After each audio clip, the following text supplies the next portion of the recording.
आज का serial start होते ही माया अनुज से कहती है कि तुम क्या बातें कर रहे थे अनुपमा से। ऐसा तो नहीं तुम उसके साथ सब कुछ ठीक कर लेना चाहते थे। और वो एक्टिंग करने लग जाती है सांस फूलने की। फाइनली अनुज उसे कुर्सी पर बैठाता है और उसे दवाई देता है और बोलता है कि लंबी लंबी सांसें लो।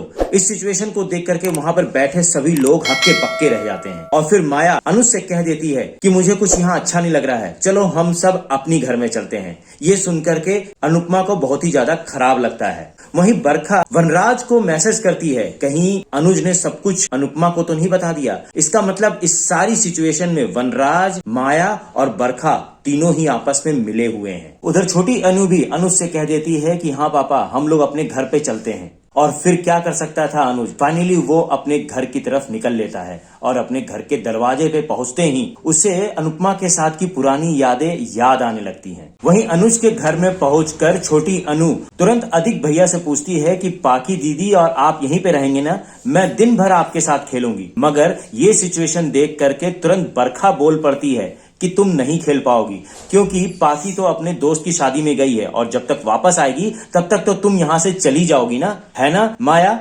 मगर इस बात का जवाब माया नहीं देती है और बरखा के दिमाग में कुछ और घूमने लग जाता है कि कहीं वो यहीं तो नहीं रुक जाएगी। और जैसे ही अनुज घर के अंदर घुसता है उसे अपनी अनुपमा की यादें सताने लगती हैं उसकी आवाज सुन सुनकर। और वहीं पे अनुज अनुपमा की इमेजिनरी व्यू बना लेता है और उसे लगता है कि अनुपमा उससे कह रही है कि सामने थी तब तो बात नहीं कर पाए, अब मुझे अकेले में ढूंढ रहे हो। और कहती है कि घर में चाहे कोई भी हो मगर मन में तो सिर्फ अनुपमा है, ये हमारा घर है, आप इस घर का दिल हैं तो मैं इस घर की धड़कन। और तो और देखिएगा कपाड़िया जी, मेरे बिना ये घर आपको घर नहीं लगेगा। और फाइनली अनुपमा अनुज से कह देती है कि आप बहुत गलत कर रहे हो। इस बात पर अनुज कहता है कि सॉरी, तो अनुपमा कहती है कि सिर्फ सॉरी कहना काफी नहीं है। और फाइनली फिर अनुज का बड़ा भाई उससे कह देता है कि तुम अब इस घर में आ गए हो तो अब मैं तुम्हें इस घर से जाने नहीं दूंगा, और उसके गले लग जाता है। ये सिचुएशन देख करके बरखा को बहुत ही बड़ा झटका लगता है और फिर बरखा को जिस चीज का डर था वही अनुज कह देता है कि जैसे ही डिम्पी की शादी हो जाएगी हम ऑफिस चलेंगे और आप तीनों मेरे को सारी डिटेल दे दीजिएगा और मैं फिर अकाउंट चेक कर लूंगा। और अकाउंट में तो है घपला।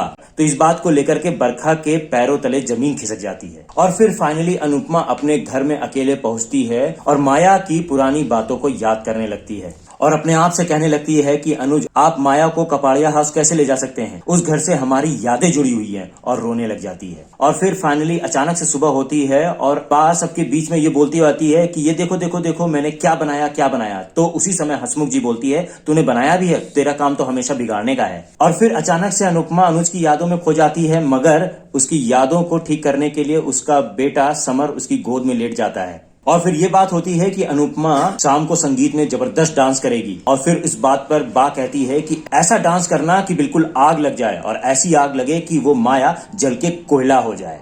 और फिर उसी समय काव्या आ जाती है। उसको अनुपमा कहती है कि आज शाम की संगीत में धमाकेदार परफॉर्मेंस करनी है। तो काव्या कहती है कि नहीं नहीं नहीं, मैं नहीं। तो बा कहती है कि क्यों, तू मेरे सर पे नाच सकती है तो शाम को नहीं नाच सकती। फिर वहीं पर प्रोमो चालू हो जाता है। वीडियो अगर अच्छी लगी हो तो इसे लाइक करें, शेयर करें, मेरे चैनल को सब्सक्राइब जरूर कर लें। मिलते हैं आपसे कल के नए सीरियल में।